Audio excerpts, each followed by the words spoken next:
So, Kowloon Generic Romance is a romantic drama anime set in a dystopian backdrop that blends nostalgia, identity mystery, and mature romance within a uniquely atmospheric city. Created by Jun Mayuzuki, previously known for After the Rain, and directed by Yoshiaki Iwasaki, who worked on Love Hina and We Never Learn, the series is produced by Arvo Animation and premiered in April 2025 with a total of 13 episodes. The script is written by Jin Tanaka, known for Laid Back Camp and Love Live Sunshine, with character design by Yuka Shibata and music composed by Ryohei Sataka. The anime offers a distinct atmosphere, mixing serene daily life with deep, unfolding mystery. So, is this anime worth watching? Let's dive deeper through the 3-episode rule of Kowloon Generic Romance. Beneath the glow of neon lights and the narrow shadows of Kowloon's alleys, Reiko Kujirai begins her day as usual. She works as a real estate agent at a small firm, Wongloi Realty, in the heart of the walled city that seems trapped in the nostalgia of the past. Reiko goes through her routine with dedication, though her heart quietly races whenever she's near her coworker, Hajime Kudo. Kudo is blunt but caring, a colleague who often leaves Reiko blushing with his aloof yet subtly thoughtful demeanor. Behind Reiko's faint smile lies a warm feeling, a gentle attraction growing toward Kudo, the man who's always by her side in daily life. Though everything may seem ordinary on the surface, this new version of Kowloon City holds an air of mystery. The sky above is not just any sky. A massive diamond-shaped structure called Generic Terra floats overhead, a piece of advanced technology enabling this replica of Kowloon to exist in eternal nostalgia. Lately, Reiko has been feeling something is off. Her vision is blurry, forcing her to regularly use eye drops, produced by Hebonuma Pharmaceuticals, a pharmaceutical giant that secretly owns Generic Terra. When Kudo learns that Reiko is using Hebonuma's product, he appears uneasy and suspicious. He doesn't trust the company, as if his instincts are warning him of something hidden behind their technology and medicine. His concern adds another layer of mystery. A larger secret seems to be buried beneath the city's everyday life and Reiko's existence. Later that evening, after work, Kudo invites Reiko to stroll through Sunset Street, a nightlife district dimly lit by vintage lights. Their walk ends at the Goldfish Tea House, a cozy, nostalgia-filled tea shop Kudo frequents. Inside the warm interior, they sit across from each other, the peaceful atmosphere a stark contrast to the city's usual bustle. In that quiet moment, Kudo shares a strange yet profound piece of advice. He whispers for Reiko to find one small familiar thing that can make her happy, a unique habit perhaps, that might help her remember someone important. いいよな。そういう癖があるって。知ってる癖を見つけたら嬉しいし、思い出せるだろ？その癖の持ち主をさ。Kudo's words echo in Reiko's mind. Though she doesn't fully grasp them, she feels a stirring emotion, as if the advice is intimately connected to her and her past. On the way home, Kudo gives her a small goldfish in a plastic bag. As she gazes at the glittering fish in the water, Reiko feels a mix of hope and uncertainty. Could something so simple trigger memories or feelings long forgotten?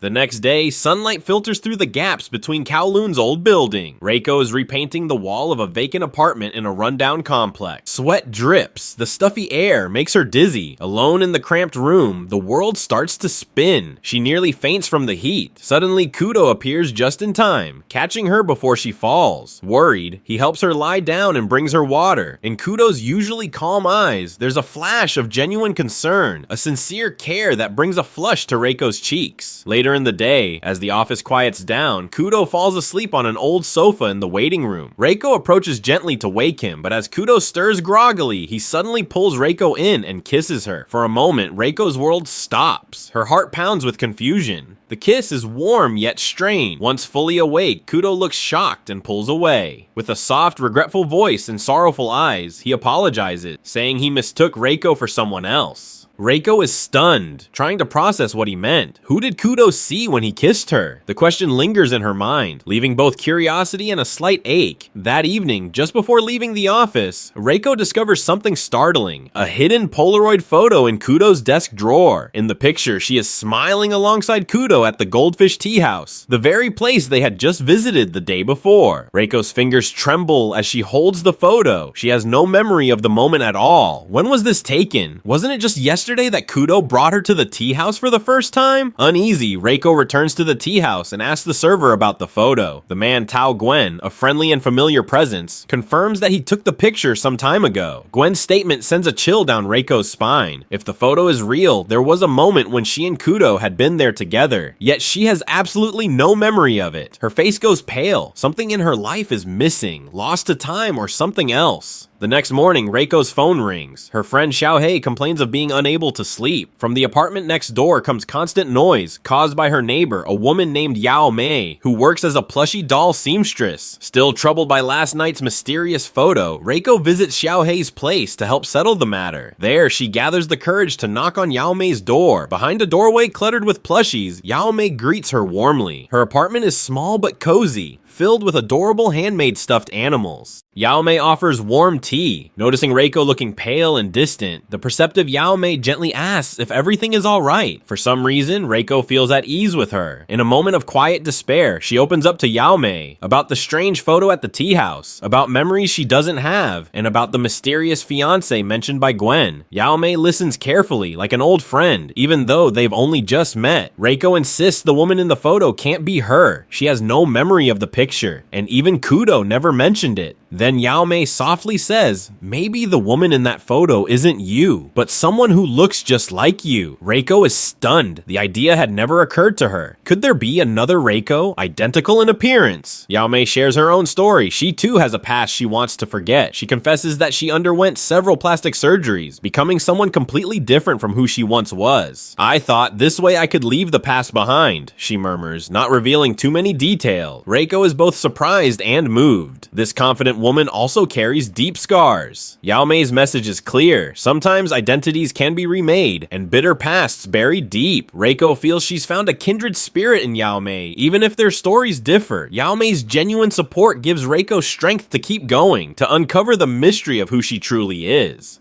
Meanwhile, back at the Wangloi Realty office, Kudo notices something strange. The Polaroid photo from his desk drawer is missing. His thoughts drift back to the past, to the first time he arrived in the original Kowloon walled city years ago. The person who welcomed him was a senior agent who offered to show him around the city. That woman was none other than Kujirai Reiko, but not the Reiko we know today. She was Kujirai B, a different version of Reiko who once worked there. In Kudo's memory, Kujirai B smiles warmly as she speaks of the deep nostalgia embedded in every corner of the old city. To her, the dim alleys, the smell of street food, and the chaotic life in Kowloon brought comfort and love. Nostalgia is just another form of love, she once said with a soft laugh, facing a Kudo who was still stiff and unfamiliar with his new surroundings.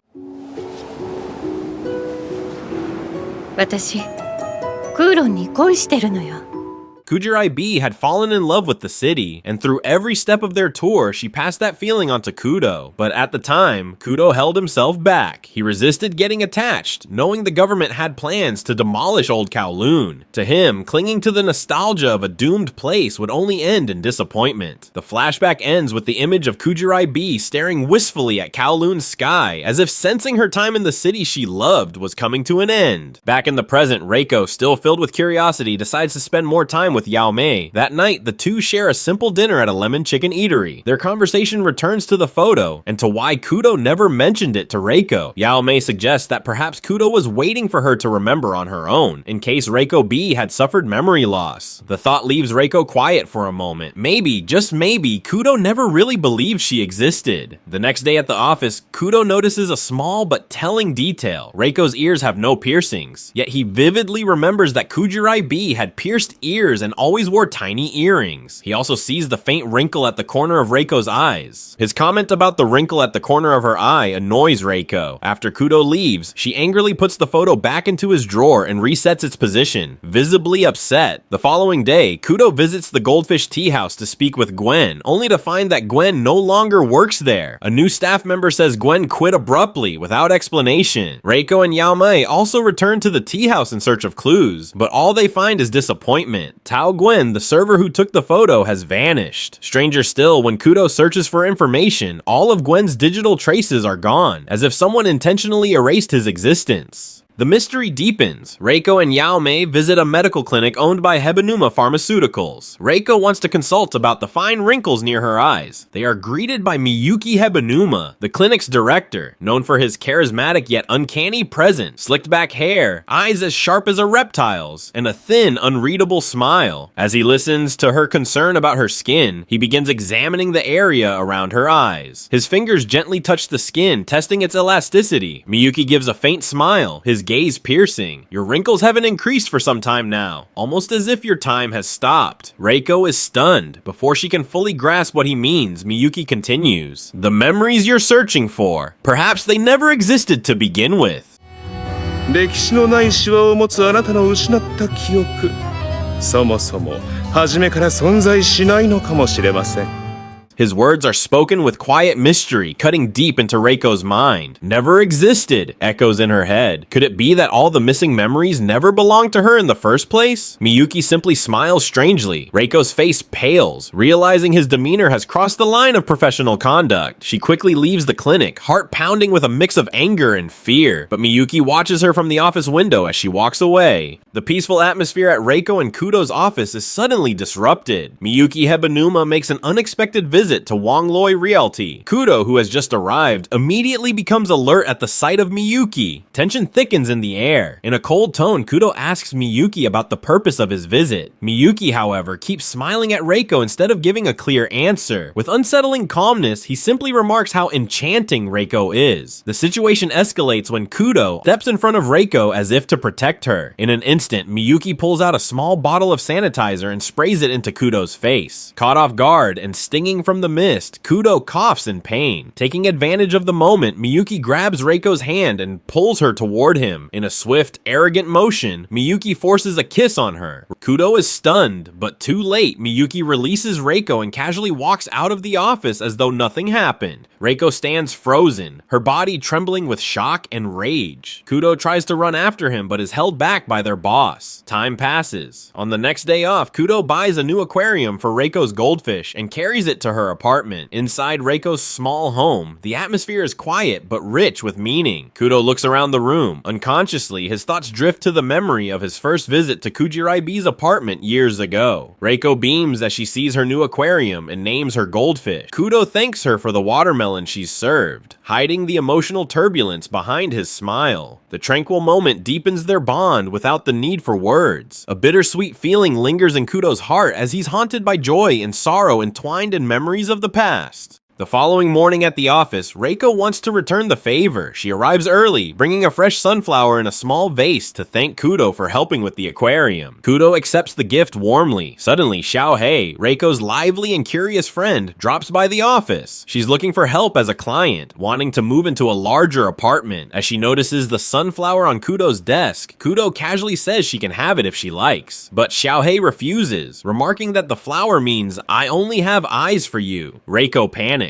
Keeping her composure, she professionally takes Xiaohei out to show her a few apartment options. None of the units feel right to Xiaohei, until Kudo suggests a special one, an apartment with ample wardrobe space and access to a rooftop garden filled with sunflowers. Xiaohei's eyes light up at the thought of such a place, and without hesitation, she chooses it. But elsewhere, a major secret is about to be revealed. Outside the walled city of Kowloon, in a luxurious estate owned by the Hebanuma family, Miyuki stands by a wide window, staring off into the distance. In the same room is Tao Gwen, though his appearance is different now. He wears a facial disguise, a mask indicating that his true identity is not that of the friendly tea shop server Reiko once knew. The two are discussing a newly published news article. The article exposes a scandal within the Hebanuma family. The original heir of the Hebanuma line actually died in an accident, and Miyuki is merely an adopted child installed to assume the role of sole successor. Meanwhile, the man known as Gwen, now working for Miyuki, reveals another truth. The Tao Gwen Reiko met at the tea house was a fabrication. The man behind the mask was never the kind server who took that photo of Reiko and Kudo, but a planted agent of Miyuki assigned to infiltrate the replica Kowloon City. In order to protect Miyuki's secrets and schemes, the real Gwen was removed and replaced by this imposter. That's why this fake Gwen must wear a mask inside the city to avoid raising suspicion with his unfamiliar face. This conspiracy unveils a new layer of the generic Terra mystery. There are powerful forces forces manipulating the world around Reiko and Kudo from behind the curtain of daily life. Unwilling to accept the strangeness unfolding around him, Kudo decides to take action. During his spare time, he secretly sets out to find Gwen. Kudo goes to Gwen's apartment address listed in the company records, but upon arrival, he's stunned. The layout of the apartment complex has changed, as if the city's map had been scrambled overnight. Kudo tries to locate Gwen's unit, but the familiar paths now lead to dead ends or completely different places. Cold sweat trickles down his temple. This isn't a coincidence. Generic Terra, the technology shaping this city, appears capable of altering spatial structures at will, leaving Kudo lost in a place he thought he knew.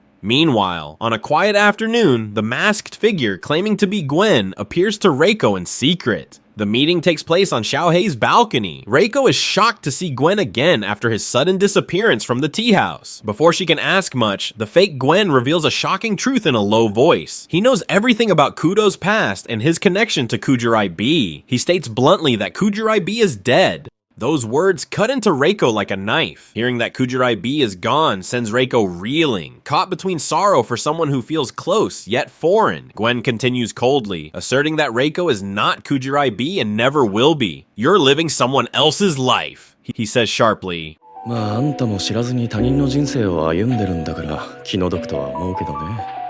Reiko shakes her head in disbelief. The bitter truth shakes the core of her identity. If the life she remembers and feels truly hers belonged to someone else, then who is she really? Gwen offers no further answers. He leaves her bound in confusion and pain. The next day, with a heavy heart, Reiko decides to speak openly about what Gwen said. Her voice trembles as she asks Kudo if it's true, if she's just an illusion, a replacement for Kujirai B. Kudo finally confesses the truth he's long kept hidden. The life Reiko lives now was never hers to begin with. It's a fabrication. Reiko is a different individual, somehow created or made to take the place of Kujirai B, who is no longer alive. Reiko's body goes limp, her chest tight as if the air has been sucked from the room. Denial and reality crash against each other in her mind. All the warm moments she shared with Kudo now feel like illusions.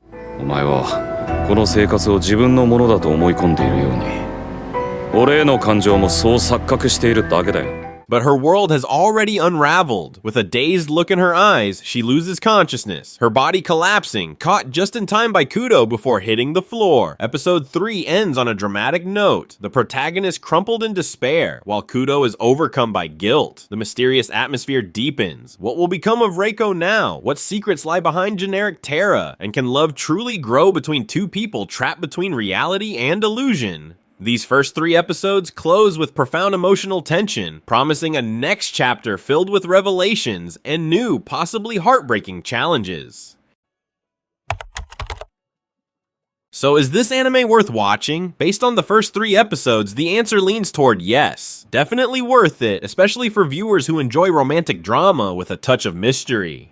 Kowloon generic romance offers a different kind of experience compared to most romance titles. Its characters aren't high schoolers, but adults with their own weariness and longings, making the interactions and conflicts feel more mature and authentic. The chemistry between Reiko and Kudo builds slowly but surely, filled with subtly sweet moments that bring a smile, alongside emotional conflicts that grow more complex as secrets begin to surface. For mystery fans, the puzzle of identity and the conspiracy behind generic Terra serves as an effective hook to keep following the story. Of course, if you're looking for fast-paced action or explosive plot twists, this anime might feel slow at first, but your patience will be rewarded with its rich storytelling and atmospheric depth. With all that considered, Kowloon generic romance deserves the label solid.